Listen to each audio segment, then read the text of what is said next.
1216-2023 CA1 to TT Dispatch 2030. Status update. So basically, this is damn, what is this? Responding to the call for time traveler Noah, 2016 reference or 2017 reference. Noah, his chief complaint was that Florida is underwater, and so is California. So these are the emergency management logistics. So we got Noah Crisis A, which is Antarctica. The temperatures melted Antarctica, the oceans rised up. And then Noah Crisis B, which is also a flood, is within mass migration logistics. So hang on one second, let me get a pen out of my magic bag that make things magic. So all right, so basically Florida is like flatlands, and all the rivers, they run down, and a lot of it ends up in flatlands, and these are like lagoons and lakes and all that shit. So we are trying to clear out these regions pretty much based on the maps that Noah gave, and this is about probably like what, 90 million people. So we got to clear 10% and transport them this way and this way, right? So we're going to be using the military planes and evacuations. We're going to start with a 10% dilution, population dilution. We're going to make these areas weak. So what's happening is these rivers, they are being used up.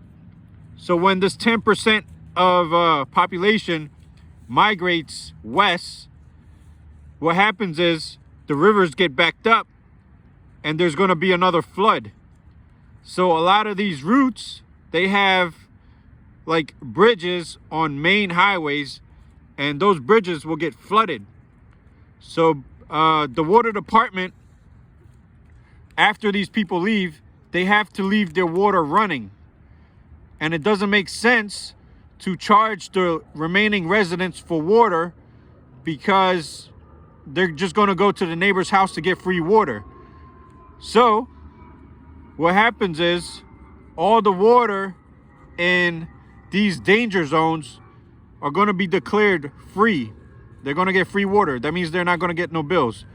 So now the extra money that they have, they're going to use it for moving costs. They got to move all their stuff out with them. So that's going to go into transportation costs.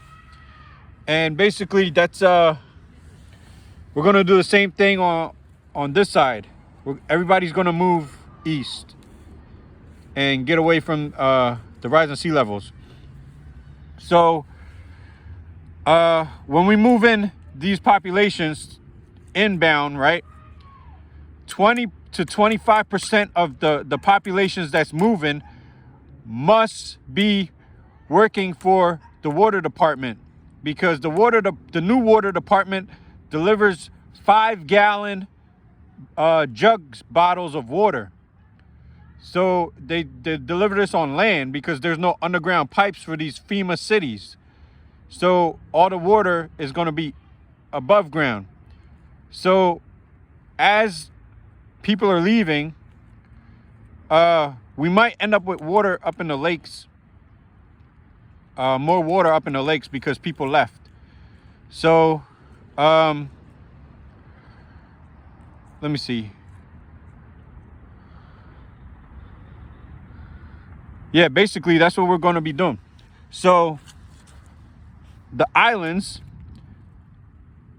this is how you can tell the closest land that you have to work with.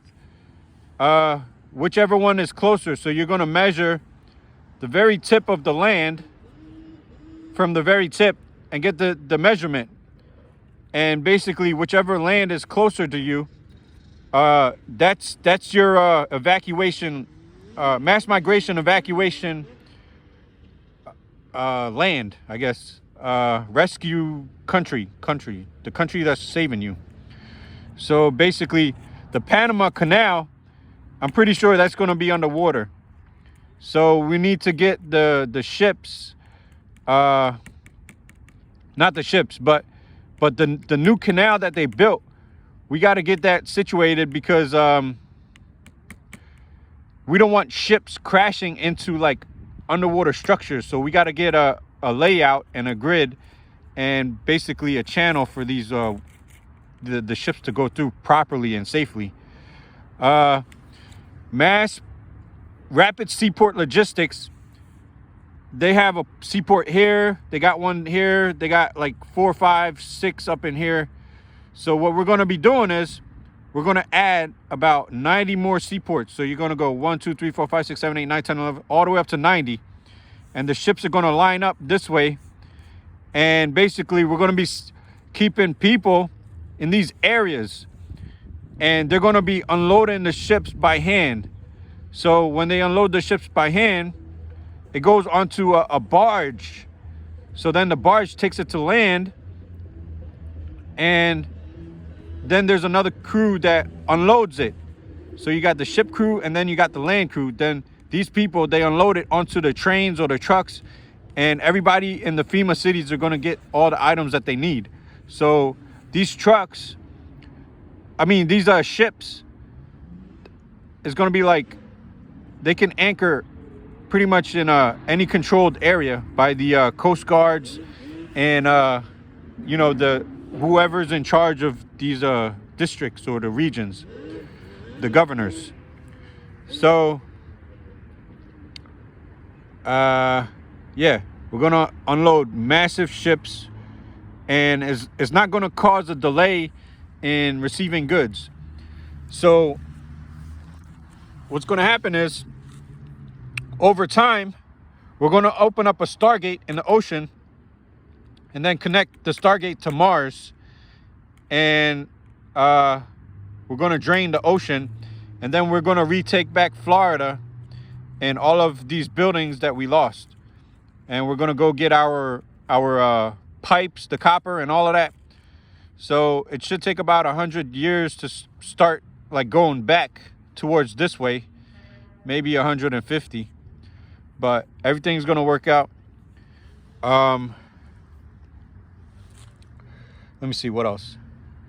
When we go into shopping centers in the FEMA cities, there's going to be multi-level security for shopping malls. So basically, it's going to be container ships, and everything is going to get stored in a container ship. So you're going to set up outside of the container ship a salesperson and whatever product that you're selling. So it could be like perfume, So then you go to the table, you get it, you buy it. It's the same thing like Walmart. Walmart and Target, they're going to have their own areas. So these are perimeters. This is like the mall right here. And this would be a fence. So that's defense system A. Defense system B is security guards within each of these. And you can hire a lot of them based on the financial system that I'm making. And then security system C would be FEMA military personnel patrolling the outside perimeter, and no one is allowed after hours. So all the goods are going to be safe and secure. And basically, that's it for this status update. Let me see. Yeah, over out.